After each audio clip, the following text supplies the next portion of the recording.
चलो हम लोग को पढ़ना है पैरेलल लाइन। तो पैरेलल लाइन किसको बोलेंगे? तो लाइन पैरेलल तभी होगा जब दो या दो से अधिक लाइन होगा। जब दो या दो से अधिक लाइन को हम लोग सेम प्लेन पे ड्रॉ करते हैं तो मेरे पास दो तरह का कंडीशन आता है। एक ऐसा आएगा, ये दो लाइन है, दोनों फिगर को समझो।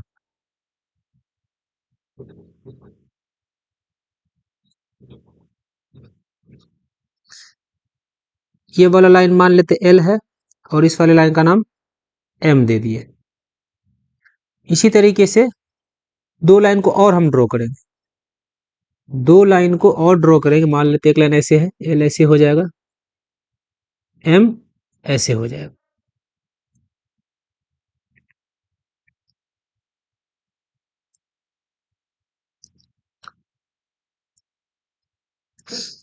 Suppose this is L and this line is M.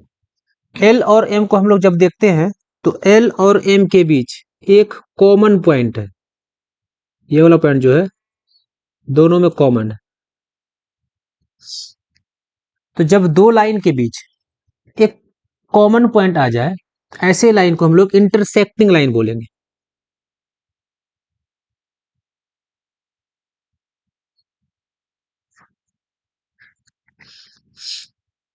Intersecting lines. लेकिन अगर दूसरे केस में हम लोग इधर आ जाए, एल और एम के बीच कोई भी कॉमन पॉइंट नहीं है, तो जब दो लाइन के बीच कोई कॉमन पॉइंट नहीं हो, ऐसे लाइन को बोला जाता है पैरेलल लाइन।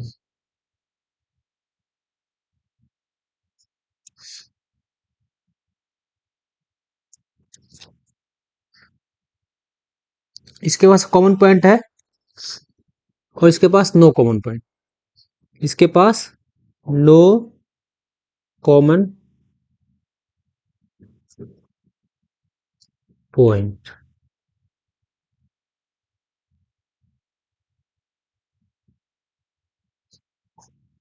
दो लाइन के पास कोई भी कॉमन पॉइंट नहीं रहेगा, उन दोनों लाइन को बोलेंगे पैरेलल लाइन। अगर दो लाइन के पास एक कॉमन पॉइंट आ जाए उसको बोलेंगे इंटरसेक्टिंग लाइन। डेफिनेशन पे आ जाते हैं, क्या लिखे हैं? Two lines are said to be parallel if they have no common points. दो लाइन के बीच अगर कोई भी कॉमन पॉइंट नहीं रहे उसको हम लोग क्या बोलेंगे? Parallel line. चलो यहाँ पे ड्रॉ कर लेते दोनों लाइन को। एक इधर ड्रॉ कर लिए और एक लाइन इधर ड्रॉ कर ली। अब लाइन है तो लाइन को हम लोग स्मॉल लेटर से रिप्रेजेंट करते हैं, है ना? इसका नाम मान लो ए दे दिए और इसका नाम बी दे दिए, तो लिखेंगे line A parallel to line B, क्योंकि इसके पास कोई भी कॉमन पॉइंट नहीं है। अब देखो, अगर मान लो मेरे पास दो लाइन ऐसे, अभी पैरेलल वैरेलल की बात नहीं कर रहे, दो लाइन ऐसे है और एक लाइन ऐसे ड्रॉ कर दी है। ये जो लाइन टी है, टी कहलाएगा ट्रांसवर्सल। ये ए है, ये बी है। टी को हम लोग क्या बोलेंगे? T is transversal. Line T जो है वो ट्रांसवर्सल।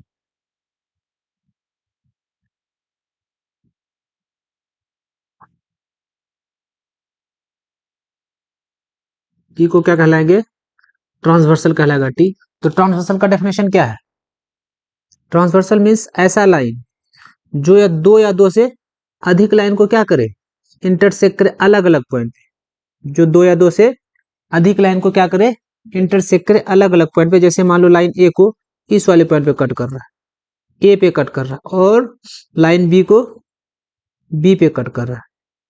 टी एक ट्रांसवर्सल है जो ए को भी इंटरसेक्ट कर रहा है और बी को भी इंटरसेक्ट कर रहा है अलग अलग पॉइंट, इसलिए T is called transversal. T को कहेंगे transversal, the line which intersects two or more lines at distinct point. अलग अलग पॉइंट पे अगर इंटरसेक्ट कर रहा हो।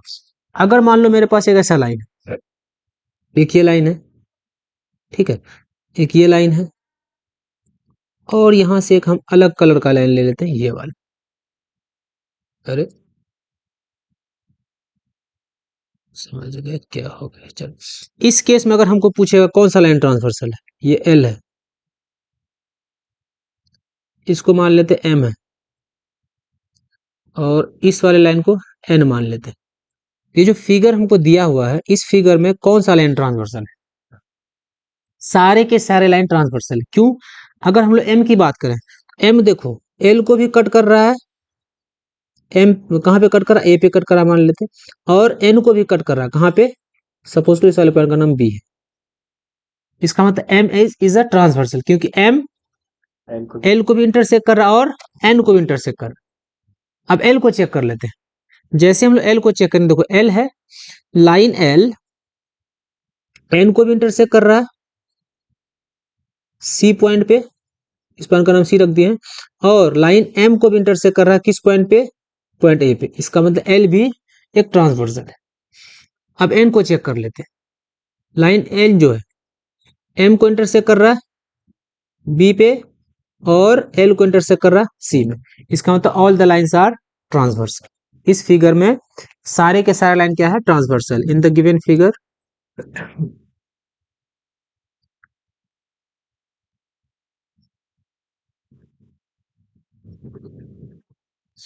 all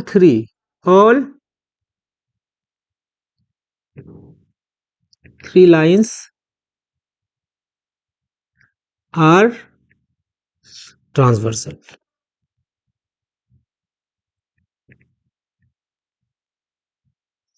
तीनों के तीनों लाइन ट्रांसवर्सल है, क्योंकि तीनों अलग अलग पॉइंट पे इंटरसेक्ट कर रहा है। फिर डिस्टिंक्ट पॉइंट का क्या मतलब है? डिस्टिंक्ट पॉइंट का मतलब हम लोग इस वाले डायग्राम से समझते हैं। सपोज करो एक लाइन ऐसे है, ठीक है, एक लाइन ऐसे है, लाइन L और लाइन M इंटरसेक्टिंग लाइन है, जो कहां पे कट कर रहा है? पॉइंट A पे एक दूसरे को इंटरसेक्ट कर रहा है। मान लेते हैं पॉइंट A से एक और लाइन हम अलग कलर में पास करा देते हैं ऐसे। इस लाइन का नाम रख दो N। क्या N ट्रांसवर्सल कहलाएगा? N जो है M को भी इंटरसेक्ट कर रहा है और L को भी इंटरसेक्ट कर रहा है, लेकिन कितने पॉइंट पे कर रहा है? सेम ही पॉइंट पे कर रहा है। तो जब कॉमन पॉइंट पे करेगा तो ट्रांसवर्सल नहीं कहलाएगा। क्या डेफिनेशन बना है कि डिस्टिंक्ट पॉइंट पे इंटरसेक्ट करना चाहिए। समझ गए? डिस्टिंक्ट पॉइंट पे इंटरसेक्ट करना चाहिए। ठीक है, तो ट्रांसवर्सल का डेफिनेशन यहां से क्या लिखेंगे हम लोग? चलो डेफिनेशन देख लेते हैं। क्या है ये? ट्रांसवर्सल। यहाँ पे थोड़ा सा गलती हो गया, फिर भी देख लो। ट्रांसवर्सल इज अ, यहाँ पे लाइन होगा, ठीक है, is a line that intersect, यहाँ पे कर देना to or more line at distinct point. अलग अलग जगह पे क्या करें? पैरेलल हो या नहीं उससे मतलब नहीं है, बस अलग अलग जगह पे क्या करना चाहिए? करना चाहिए। तो ऐसे लाइन को बोलेंगे ट्रांसवर्सल। दो को भी इंटरसेक्ट करता है, कर सकता है, तीन लाइन को भी इंटरसेक्ट करता है, दो से ज्यादा होना चाहिए। ठीक है, जब ट्रांसवर्सल अलग अलग लाइन को इंटरसेक्ट करता है, दो लाइन को इंटरसेक्ट करता है, कुछ पेयर ऑफ एंगल्स बनता है। उस पेयर ऑफ एंगल्स को हम लोग को याद रखना है। ठीक है, तो क्या है? Pair of angles form by transversal. कौन कौन सा पेयर हमारे पास बनेगा जब एक ट्रांसवर्सल एक लाइन को, दो लाइन को इंटरसेक्ट करता है? ठीक है, उस एंगल का हम लोग नाम लिख लेते हैं। देखो ध्यान से, अगर दो लाइन मेरे पास है, अभी पैरेलल वैरल की बात हम नहीं कर रहे, बस मेरे पास दो लाइन है। ठीक है, बस मेरे पास दो लाइन है, पैरेलल है या नहीं वो बात की बात है।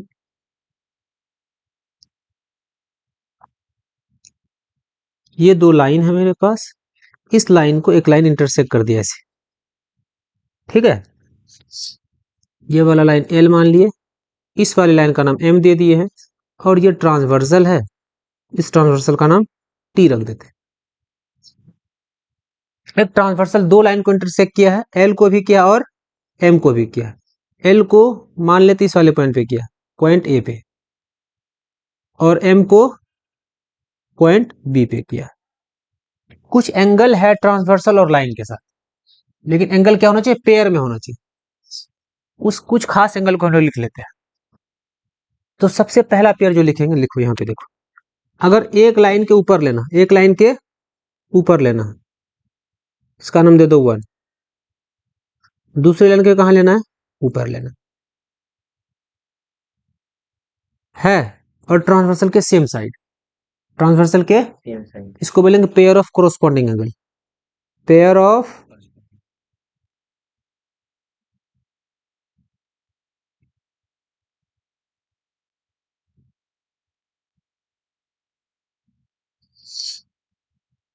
तो कौन कौन सा एंगल फिगर में कोरोस्पोंडिंग एंगल है, 1 और 2। नाम याद नहीं रखना, पोजीशन याद रखना, ठीक। वो ए बी सी भी रह सकता है, D F X Y Z कुछ भी रह सकता है। एक पेयर मेरे पास बना एंगल 1 और एंगल 2, ठीक है। दूसरा पेयर बना सकते हैं, अगर हम यहाँ पर एक पेयर नीचे लेते हैं, एक एंगल नीचे लेते हैं, इस लाइन के नीचे लिए हैं, एंगल 3 बोल दिए, तो दूसरे लाइन के भी नीचे लेना पड़ेगा, एंगल 4 नाम रख दिए। दूसरा पेयर बना एंगल 3 और एंगल 4। अब ट्रांसवर्सल के लेफ्ट साइड में आ जाते हैं, ट्रांसवर्सल के लेफ्ट साइड में एंगल खोजते हैं। एक ये ले लेते हैं, क्या नाम रखा है इसका, 5 रख देते हैं। एम के ऊपर है, एल के भी कहाँ होगा, ऊपर, इसका नंबर 6 रख देते हैं। एक एंगल बना 6, 5, ठीक है। अब नीचे भी ले लेते हैं, यहाँ पे नीचे ले लिए 7, तो यहाँ के भी नीचे एंगल 7, एंगल 8। तो कितना पेयर कोरोस्पोंडिंग एंगल बनता है, 4 पेयर कोरोस्पोंडिंग एंगल बनेगा when 2 lines are intersected by a transversal. अगर एक ट्रांसवर्सल किसी 2 लाइन को इंटरसेक्ट करेगा तो कोरोस्पोंडिंग एंगल का जो पेयर बनता है वो 4 पेयर बनता है। एक और एंगल का नाम याद रखना, उसका नाम है alternate interior angle,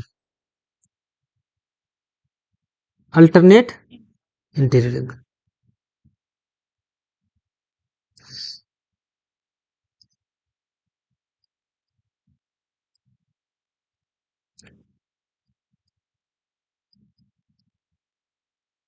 pair of alternate interior, चलो इसको याद करना, कौन कौन सा पेयर अल्टरनेट इंटीरियर कहलाएगा। अंदर क्या बोला, इंटीरियर तो दोनों लाइन के अंदर होगा, दोनों लाइन के अंदर होगा। अल्टरनेट बोला तो अल्टरनेट लेना हम लोग को, ठीक है। देख लेते कौन कौन सा अल्टरनेट। अगर मान लो अंदर, तो अंदर में एक एंगल है जी, एंगल 1, अल्टरनेट तो इस साइड आ जाना, एंगल 1 और एंगल 7, एक पेयर है अल्टरनेट इंटीरियर का। दूसरा चेक करो, अगर इधर ले लेते हैं 5, तो इधर आ जाना 5 और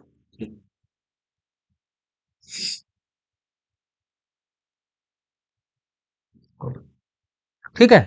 तो 2 पेयर बनेगा अल्टरनेट इंटीरियर एंगल, कोई दिक्कत यहां तक। एक और पेयर, उसका नाम याद रखना, उसका क्या नाम है, एक्सटीरियर याद नहीं रखना, जिसको को इंटीरियर बोलते हैं, उसका पूरा नाम है consecutive interior angle on the same side of transversal. क्या नाम याद रखना है, consecutive pair of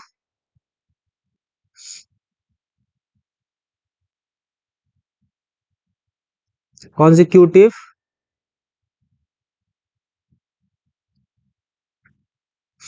interior angles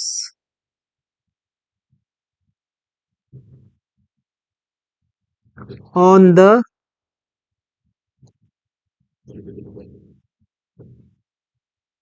same sides of transversal। कितना बड़ा नाम है, pair of consecutive interior angle on the same side of transversal, transversal के सेम साइड में होगा, ठीक है, और लाइन के अंदर में होगा। पहचानो इस एंगल को, कौन कौन सा एंगल है, चलो पहचानते हैं हम लोग इस कलर से। कंसेक्यूटिव, ये देख रहे हो, लगातार, तो ये दोनों देखो साथ में है लगातार, कौन कौन सा हो जाएगा, एंगल 3 और एंगल 1, एक पेयर हुआ। चलो फिर इस साइड में आ जाओ, एंगल 7 हो जाएगा, एक एंगल 5 हो जाएगा, 5। तो कितना पेयर बना, 2 पेयर बना। तो 3 एंगल याद रखना, pair of corresponding angles 4 pair बनता है, पेयर ऑफ अल्टरनेट इंटीरियर और जिसको को इंटीरियर, इसका शॉर्ट में नाम क्या याद रखना है, को इंटीरियर याद रखना, को इंटीरियर। लेकिन नाम असल में क्या है, ये पूरा वाला नाम। ठीक है, तो ये 3 पेयर ऑफ एंगल को याद रखना जब एक ट्रांसवर्सल 2 लाइन को इंटरसेक्ट करेगा। अब अगर लाइन पैरेलल है तो क्या होगा, अगर लाइन पैरेलल है वहां ट्रांसवर्सल इंटरसेक्ट करेगा तो क्या होगा, तो उसको हम लोग पढ़ते हैं प्रॉपर्टीज ऑफ पैरेलल लाइन। क्या पढ़ते हैं, प्रॉपर्टीज ऑफ पैरेलल लाइन। चलो प्रॉपर्टीज में पैरेलल लाइन में क्या करना, अगर मान लो इफ, अगर मेरे पास 2 लाइन पैरेलल है, एक लाइन एल और एम पैरेलल दिया हुआ, क्या दिया हुआ है, पैरेलल दिया हुआ। If line L parallel to line M, condition क्या दिया है, लाइन एल जो है एम के साथ पैरेलल, ये दिया हुआ। अगर 2 लाइन पैरेलल हो गया, 2 लाइन अगर पैरेलल हो गया, तो यहाँ पे ट्रांसवर्सल डाल देते हैं। तो पहला जो एक्सियम याद रखना, वो याद रखना है pair of consecutive interior angles are equal. क्या याद रखना है, एक्सियम, इसको एक्सियम है, ये वाला एक्सियम, इसको प्रूफ नहीं करना। पहला property, pair of corresponding angles are equal, pair of corresponding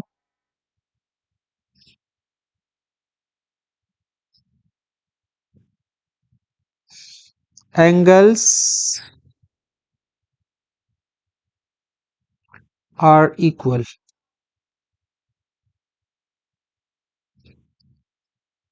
axiom, इसको प्रूफ नहीं करना। इसका मतलब ये होगा, मान लेते यहाँ पे एंगल बन रहा है, अगर नीचे लिए तो दूसरे लाइन का कहाँ लेना पड़ेगा, एंगल 1 किसके बराबर हो जाएगा, एंगल 2 के। पहला पेयर, जो दूसरा पेयर खोजो, angle 3 angle 4, angle 3 is equal to angle 4। दूसरे साइड में आ जाओ, इधर ले लेते हैं, नीचे लिए एंगल 5, इस लाइन के भी नीचे लेना पड़ेगा angle 6, angle 5 is equal to angle 6। चलो इसके ऊपर आ जाते हैं, 7 इज इक्वल टू 8, एंगल 7 हो जाएगा किसके बराबर, एंगल 8 के बराबर। पहला प्रॉपर्टी याद रहेगा। दूसरा प्रॉपर्टी क्या याद रखना, अगर लाइन पैरेलल है तो अल्टरनेट इंटीरियर एंगल भी क्या होता है, बराबर होता है। ठीक है, तो दूसरा प्रॉपर्टी क्या याद रखना, ये थ्योरम है, इसको प्रूफ कर सकते हैं, आसान प्रूफ है। Pair of alternate interior angles क्या होगा, आर इक्वल। इसका मतलब अगर एक लाइन ये है, ये लाइन ये है, दोनों पैरेलल है, दोनों पैरेलल है, अच्छा सी फिगर बना लेते हैं। एक ये लाइन है, एक ये लाइन है, दोनों लाइन पैरेलल है, कंडीशन है दोनों लाइन पैरेलल है, इसको ट्रांसवर्सल एक इंटरसेक्ट किया गया। अल्टरनेट इंटीरियर एंगल, अगर मान लेते हैं यहाँ पे एंगल 1 है, अल्टरनेट इधर लेना पड़ेगा, एंगल 1 किसके बराबर हो जाएगा, angle 1 is equal to angle 2। चलो लाइन के लेफ्ट साइड आ जाए, पहले ये वाला एंगल 3, ये हो जाए angle 4, angle 3 is equal to angle 4। तीसरा प्रॉपर्टी क्या याद रखना है, तीसरा प्रॉपर्टी जो याद रखना हमको, वो याद रखना है जो मेरे पास को इंटीरियर एंगल्स होता है, को इंटीरियर एंगल्स होता है, वो सप्लीमेंट्री होता है। क्या होता है,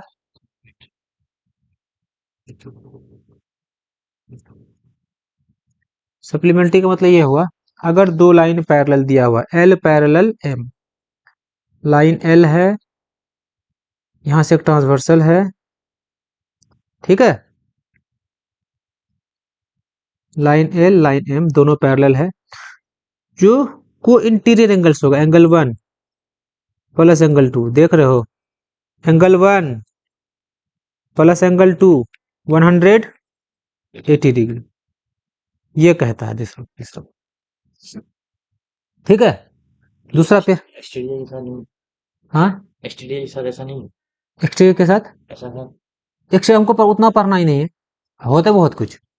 अगर इस साइड आ जाए, ठीक है, एंगल 3 और 4, तो angle 3 plus angle 4 is equal to 180 degree. 180 degree. समझ गए तीन प्रॉपर्टी? फिर से देखो तीनों प्रॉपर्टी। अगर लाइन एल एम के पैरेलल है, जो कोरोस्पोंडिंग एंगल बनेगा, pair of corresponding angles are equal. समझ गए? Pair of alternate interior angles are equal, और pair of corresponding angles are supplementary. कोई दिक्कत यहां तक नहीं ना? तो अगर लाइन पैरेलल है तो ये सारे एंगल बराबर होगा, अल्टरनेट बराबर होगा, केस का उल्टा ही पॉसिबल है। अगर अल्टरनेट एंगल बराबर हो जाए, लाइन क्या हो जाएगा? पैरेलल हो जाएगा। ऐसे मान लो हमको लाइन दिया है, इसके बारे में हमको कुछ नहीं कहा, लाइन के बारे में कुछ नहीं कहा, यहाँ पर लाइन एल दिया, यहाँ पर लाइन एम दिया, ट्रांसवर्सल टी दे दिया है, ठीक है, line L, line M, transversal T दे दिया, बस हमको इतना दे दिया, ये वाला जो एंगल है वो 70 डिग्री है, और ये वाला एंगल भी 70 डिग्री है। तो क्या लाइन एल और एम पैरेलल है? लाइन एल और एम पैरेलल है? पैरेलल है। क्यों? क्योंकि एंगल 1 और एंगल 2 जो है क्या है? बराबर है। Angle 1 is equal to angle 2 कितना डिग्री है? 70 डिग्री। कैसे पता चला? तो गिवन है ये। और ये दोनों जो कौन सा पेयर बना रहा है? These are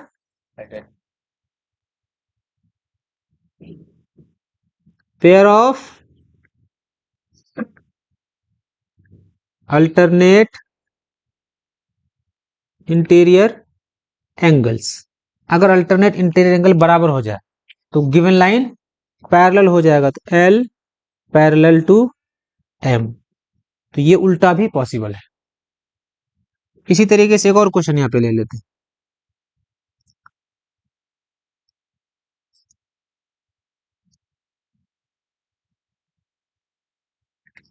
line L, line M दिया हुआ है, it is intersected by transversal T, ठीक है, जहां पर ये वाला एंगल 120 डिग्री है, ठीक है, और ये वाला एंगल 60 डिग्री है।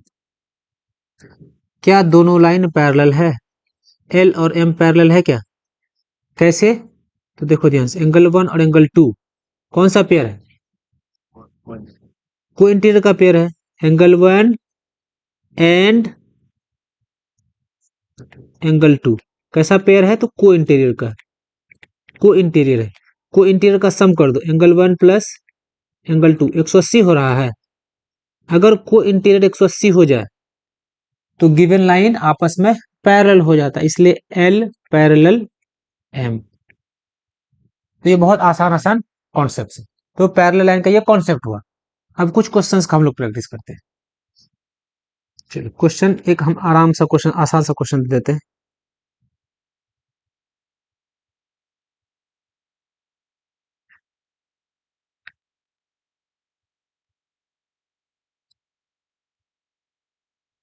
ये एक लाइन है, एक ये लाइन, ठीक है, और ये दोनों लाइन एक ट्रांसवर्सल के द्वारा इंटरसेक्ट किया गया है। ये एंगल दिया हुआ 60 डिग्री, कितना दिया है? 60 डिग्री। तो सब निकालना, ये 1 है, 2 है, 3, 4, 5, 6 और 7, सारे एंगल हमको निकालना। कैसे निकलेगा? तो जो एंगल दिया है उसके बेसिस पे सारा एंगल पकड़ लो। एक एंगल हमको यहाँ पर 60 दिया हुआ है क्या? 60 दिया है, तो 60 और ये वाला एंगल देखो तो कौन सा पेयर बना रहा है? ये अल्टरनेट इंटीरियर बना रहा है। तो क्या लिखेंगे? Angle 4 is equal to angle 60 degree. क्यों लिखेंगे? अल्टरनेट इंटीरियर एंगल 60 हो गया। ये कोई दिक्कत नहीं। अब देखो ये वाला एंगल 4 और 1, 4 और 1 क्या बना रहा है? और ई कॉरस्पॉन्डिंग बना रहा है। तो क्या लिखेंगे? Angle 1 is equal to angle 4, reason क्या हो जाएगा? कॉरस्पॉन्डिंग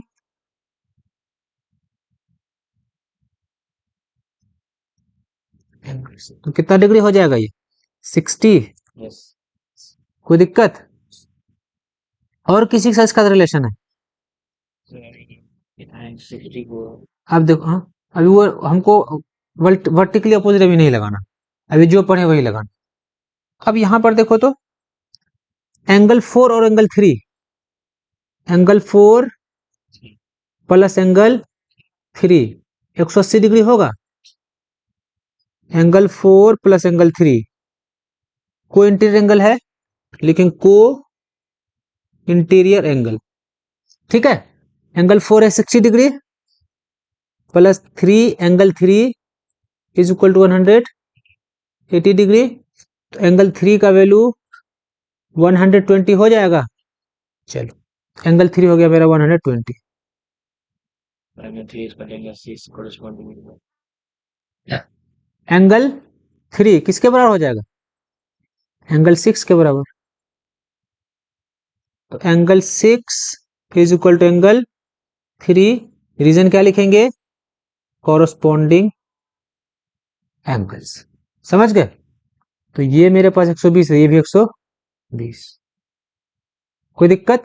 एंगल 3 एंगल 3 और एंगल 5, एंगल 3 किसके बराबर हो जाएगा? एंगल 5 के बराबर। कितना डिग्री? 120। रीजन क्या लिखेंगे? Alternate interior angle. कोई दिक्कत? और कोई बचा? ये वाला एंगल 60 है और ये 7, दोनों दो कैसा एंगल है? कॉरस्पॉन्डिंग है। Angle 7 is equal to 60 degree, reason क्या लिखेंगे? कॉरस्पॉन्डिंग। तो सारे के सारे एंगल पता चल गया। तो जब भी ऐसा क्वेश्चन रहेगा 4 एंगल का वैल्यू 1 आएगा और 4 एंगल का वैल्यू 1 आएगा। जैसे देखो 4 एंगल का वैल्यू 60 आया होगा, 60 जिसका जिसका आया देख लो यहाँ पे। 60 एंगल 4 60 है, ठीक है। एंगल 1 भी 60 है और एंगल 7 भी 60 है। और कोई है? यही भी लिख देते हैं। और एक पहले से 60 और 4 एंगल का वैल्यू 120 आएगा, ठीक है। इस तरीके का कॉन्सेप्ट हम लोग